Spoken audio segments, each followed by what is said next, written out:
İkinci bab.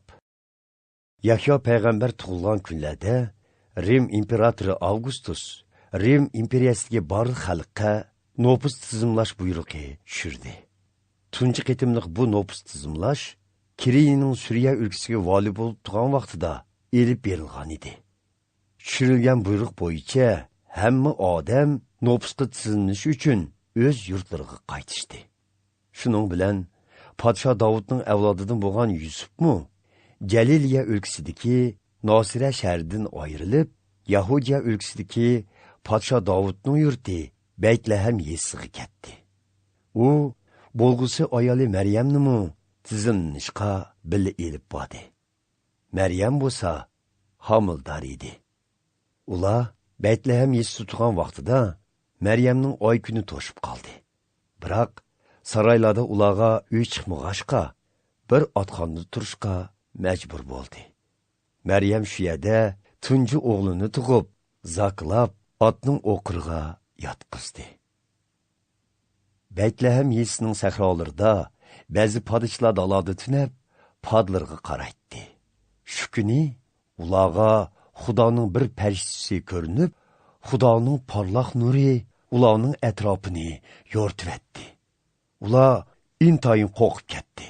Biroq farishta ularga: "Qo'rqmanglar, men sizlarga butun xalqni xushal qiladigan bir xush xabarni yetkazaman.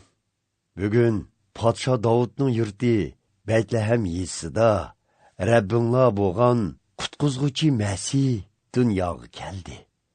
Uni qandoq toniyalaymiz deb so'rasanglar, u yerga beringlar." Shu chaqda otning o'qirga yotqizilgan zakuloqliq bir bovoqni ko'rsizlar. Bu sizlarga berilgan belgidir, dedi. Birdanla yilqi farishtaning atrofida boshqa nurg'ulgan farishtalar paydo bo'lib, Xudoni madhiyalab, "Arshi Allohdagi Xudoga shon sharaflar bo'lsin. Uning yer yuzida yaqin ko'rgan bandalariga omonlik bo'lsin", deyishdi. Farishtalar ulardan ayrilib, osmonga chiqib ketgandan keyin podishlar bir-biriga: "Baytlahem yesiga berib, Xudo bizga uqtirgan bu voqeani ko'rib kelayli", deyishdi. Ular darhol Baytlahemga berib, Maryam bilan Yusufni tepib, o'qirda yotgan bovoqni ko'rdi. Podishlar ahvolni ko'rgandan keyin farishta aytgan bovoq haqidagi so'zlarni kishilarga yetkazdi. Buni anglaganlarning hammasi podishlarning deganlariga hayron qolishdi. Maryam bo'lsa, bu ishlarning hammasini ko'nglida saqlab, cho'nqur o'yladi. Podishlar qaytishib, Xudoga madhiya o'qishdi. Chunki ko'rgan va anglaganlarning hammasi farishtaning aytganidek bo'lib chiqqan edi. Bovoq tug'ilib 8-kuni uning xatnisi qilindi va Ayso deb ism qo'yildi. Bu farishta u tixi onasining qo'sig'ida paydo bo'lgan vaqtda qo'ygan ism edi.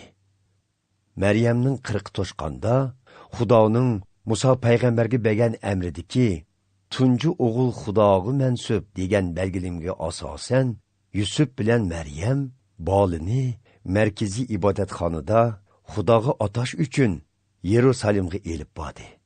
Uningdan boshqa Xudoning Tavrotdagi amri bo'yicha bir ayolning tug'utdan keyin tozalanishi uchun bir jup paxtak yoki 2 kaptar boshqisi ibodatxonada ruhoniylarning qurbonlik qilishiga olib berilishi kerak edi. Shu chog'larda Yerusalimda Shimon ismli bir kishi o'tgan bo'lib, Xudoga ixlosman, durust bu odam Xudoning Isroillarga tasalli beradigan qutqizg'uchini avatishini intizorlik bilan kutgan edi. Muqaddas ruh uningga yor edi. U muqaddas ruhdan kelgan vahiydan o'zining hayot vaqtida Parvardigor tayinlagan qutqizg'uchi Masihni ko'ralaydiganligini bilgan edi. Yusuf bilan Maryam ibodatxonaga borgan kuni muqaddas ruh Shimonnu ibodatxonaga boshlab bordi. Hazrati Aysoning ota-onasi bolini ko'tirib kirib, Tavrotda belgilangan ishlarni ado qilmoqchi bo'layotganda, Shimon ularning oldiga berib, balni quchig'iga ilib, Xudoga mundaq madiya o'qidi. Ey egam, so'zingda turibsan. Endi bu olamdan ketsam, rozimam. Chunki deginingdek o'z ko'zim bilan ko'rdim, bütün insonlarga hozirlagan qutquzg'uchingni. U sening kimligingni bütün Yahudi emaslarga bildiradigan nurdir. Xalqing İsraillarning shon sharifidir. Bolaning ota-onasi Shimonning bola haqida aytganlariga hayron qolishdi. Shimon ularga baxt tilab Maryamga mundaq dedi: "Mana bu bola Xudo tarafidan İsraildagi nurg'un kishilarning halok bo'lishi va nurg'un kishilarning qutqizilishi uchun tayinlandi. Gerçi u Xudoning beshorati bo'lsa-mu, nurg'un kishilar uni haqoratlab rad qiladi. Shuning bilan ularning ko'nglidagi maxfiy g'arazlar oshkorlandi. Uning rad qilinishi bilan sening yuragingga o'tkir bir qilish sanchilgandek qalbing qayg'udan o'rtinidi." İbadetxonada Aşir qabilasidan bo'lgan Panoilning qizi Hanna ismlik yaşangan bir ayol payg'ambarning bor bo'lib, u to'y qilib, eri bilan 7 yil birga yashab, keyin tul qolgan edi. U 84 yoshga kirgan bo'lib, ibodatxona ho'ylaridan chiqmay, roza tutib, kech-kunduz duo qilib, Xudoga ibodat qiladi. Shimon gapini tugdishi bilan Hanna yetib kelib, Xudoga shukr etdi. Hamda İsraillarning qutqizilishini kutayotgan barliq xaloyiqqa bola to'g'risida so'z qildi. Yusuf bilan Maryam Tavratda belgilangan ishlarning hammasini ado qilgandan keyin Galiliya o'lkasidagi o'z yurti Nosira shahriga qaytdi. Hazrati Ayso cho'ng bo'lgan siri sog'lom va aql farosatlik bo'lib yetishdi.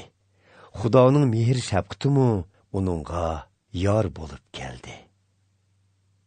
Hazrati Aysoning ota-onasi har yili o'tib ketish heytida Yerusalimga boradi. Hazrati Ayso 12 yoshga kirgan yili ular uni elib, odati bo'yicha Yerusalimga yana bordi.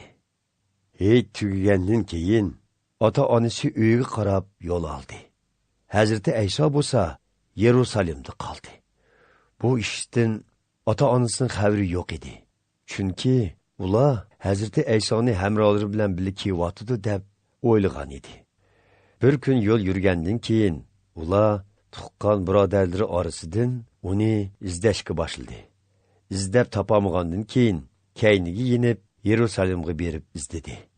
3-kuni Hazrati Aysoni markaziy ibodatxona hovlisida Tavrat ustozlarining orasida o'ltirib, ularning ta'limlarini anglab, ulardan savol so'rayotganning o'zida topdi. Uning so'zlarini anglaganlarning hammasi uning ahliga va bergan javoblarga hayron qolishdi. Ota-onasimi buni ko'rib, nihoyatda hayron qolishdi. Biroq onasi uningga: "Voy bolam, nemishqa bizga uqtirmay qilib qolding? Dadang ishkimiz sendan bak ansirab, izlamagan yerimiz qolmadi" dedi. "İzdashning nima hojati? Ajaba, sizlar mening cho'qim otamning uyida bo'lganligimni bilmabdinglar?" deb javob berdi Hazrati Ayso. Lekin ular bu so'zning ma'nosini tushunmadi. Hazrati Ayso ular bilan Nosira shahriga qaytdi. U har qanday ishda ota-onasining gapiga kiradi. Onasi yuz bergan bu ishlarning hammasini ko'nglida chin saqladi.